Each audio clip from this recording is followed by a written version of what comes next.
Baby, this is what you came for. Lightning strikes every time she moves,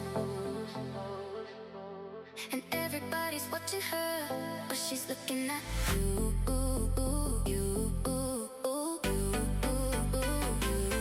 Okay guys, I want to really quickly show you an example of what you're kind of looking for.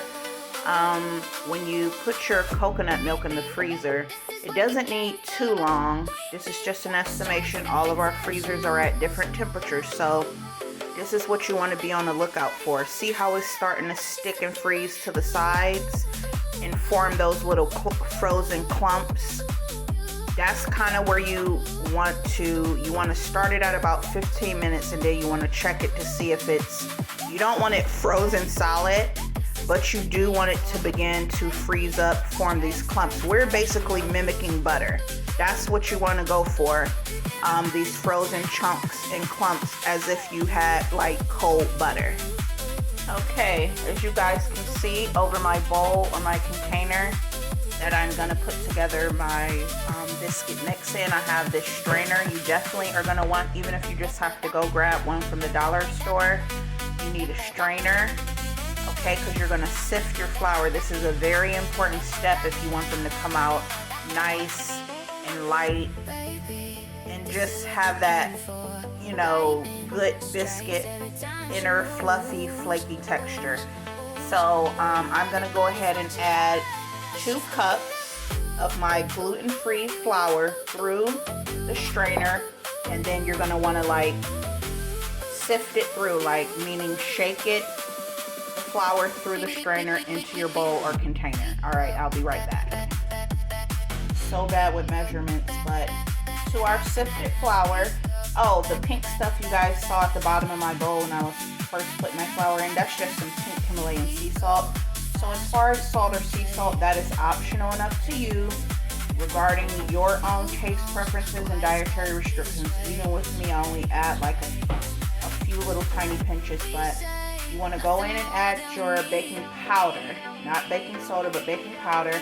I'm not sure exactly how much this is. This is about what, a fourth or a third of a tablespoon of baking powder, and I'm just gonna, for good measure, add a teeny bit more just to make sure these get nice and fluffy. Okay, not too much more than that. And then you're gonna mix that up really well, and now you're gonna go in and add our coconut, our frozen coconut chunks and coconut milk that has those frozen bits in it, mimicking cold butter. If you've baked traditional biscuits before and you're cutting in the cold butter, it's very similar to that. We're just using a vegan and plant-based version of it. And to be honest with you, you don't have to be a vegan or a vegetarian or plant-based to enjoy and make these biscuits. Like this technique, using the coconut milk and freezing it, these things really do produce the yummiest biscuits that I've had in a long time. So it's not about being plant-based, it's about these just produce very yummy biscuits for everyone. So I'm going to mix up my dough, and I'm going to make sure I come back and show you guys the consistency of the dough before we start working it to form our biscuits. I have mixed up our dough for our biscuits, and I wanted to kind of show you some different consistency. So mine just happened to come out a little bit too dry, and I don't know if you're able to tell, but see how it's crumbly and dry, and you can see too much of the dry flour. You should be able to gauge and know if it's too wet or too dry. If you feel like it's too wet and sticky, then add in a little bit more flour. If it comes out too dry, just go ahead and add a little bit of water, and it will be just fine. Okay, I was able to wash up my hands, and we have our dough here on the counter, cutting board, or whatever your surface is. And as you can see, this pretty much mimics, like if you go to the store and buy like the canned Pillsbury biscuit, it mimics that, but you want it maybe a tiny bit drier than that, okay? And remember, with biscuits, you don't want to overwork them because they may come out rough and tough. So really in that bowl stage, and I will add this in the notes, it really does not need, I mean, you don't even need a mixer. You just take a regular old spoon, and I would say mix it about 8 to 10 times, like 8 full stirs or mixes, and you're good to go. And then you might want to do just like a little bit of how I did right now with the hand movement. It does not take much. I'm going to go ahead and divide these up into my biscuits, and I'll catch up with you right before I put them in the oven. Not need to be perfect. This is a very low maintenance recipe. As you can see, there's no frills, no fancy aesthetics, and guess what, guys? It's also very low maintenance. I don't even have an apron on. There's barely any flour on me.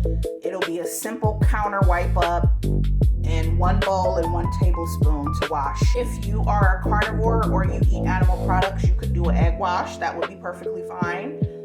And if you choose to, you could do a sprinkle of sea salt on top.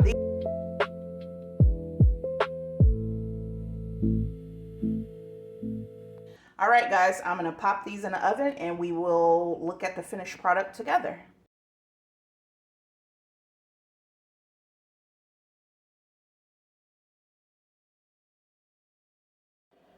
When I say that Pies could never, KFC could never, whew, 2 ingredients, literally just 2 ingredients. Gluten-free, plant-based, homemade, from scratch, non-processed, whole food biscuits. They are soft, tender, oh my goodness, flaky, moist. They just fall apart in your mouth. And there's no butter, no shortening, none of that. Plant-based, 2 ingredient, completely vegan. And I mean, just delicious.